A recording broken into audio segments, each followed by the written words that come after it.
A few days away from ringing in the new year, and no doubt many of you will be celebrating with a little bubbly. Here to sort out all the variations of sparkling wines is Eric Orange, who is very busy this time of year because he's got a website, localwineevents.com. Good morning. Good morning, John. Nice to have you with us. First of all, let's talk about this website because Sure. I'm sure I'm not alone here. I stand in the aisle and I'm looking at all these brands of champagne and I'm thinking, well, what's different from A and B? Absolutely. Well, what I have produced is localwineevents.com is a calendar of food and wine events going on around the world by city.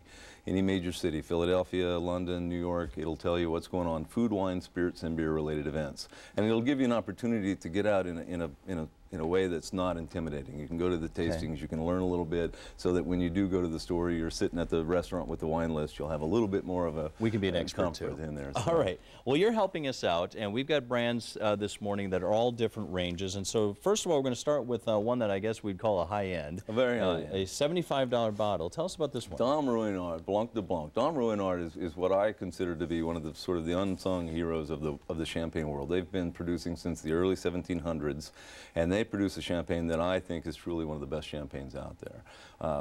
Chances are you never heard of it. Chances are nobody's ever heard of it. But Dom Ruinart produces a very fine bottle of wine, and for the price, it's comparable to just about anything out there. Let's say, well, I don't want to spend $75. I still want a good bottle of champagne. How about $25 to $30 range? We have Paul Roger, which I have an example here. The Paul Roger is another one. I should explain just a little bit about champagne versus sparkling wine. Many years ago, most of the major countries came up with an agreement that place names like Champagne, Bordeaux, Burgundy should be restricted to France, the origin. So anymore, sparkling wine is outside of France, outside of Champagne, and Champagne is strictly within the region of Champagne itself. All of the champagne houses produce what they call a non-vintage, which means it's consistent from year to year. They use some of the old wine every year. They make a consistent product, and that product typically runs about between $30 and $40. Okay. And you'll see it with Paul Roger. Dom Ruinart has one. Moet & Chandon, White Star, some recognizable names out there are non-vintage. Then in the great years, the years that they consider stellar years, they produce a vintage. And that's where the price starts to get up because they're saying this is a good one. Well, we only have a few seconds, okay. So let's go even lower because actually I just read an article in U.S. Airways magazine on the flight back last night that said don't just go on price. You can get a good champagne for low cost. Absolutely. I mean, a sparkling wine from California that's always been a great one is Corbel.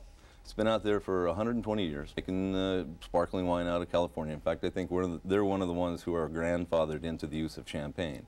And then, you know, even a step below that, something that comes out of Spain that's very, very good value is Frégenet.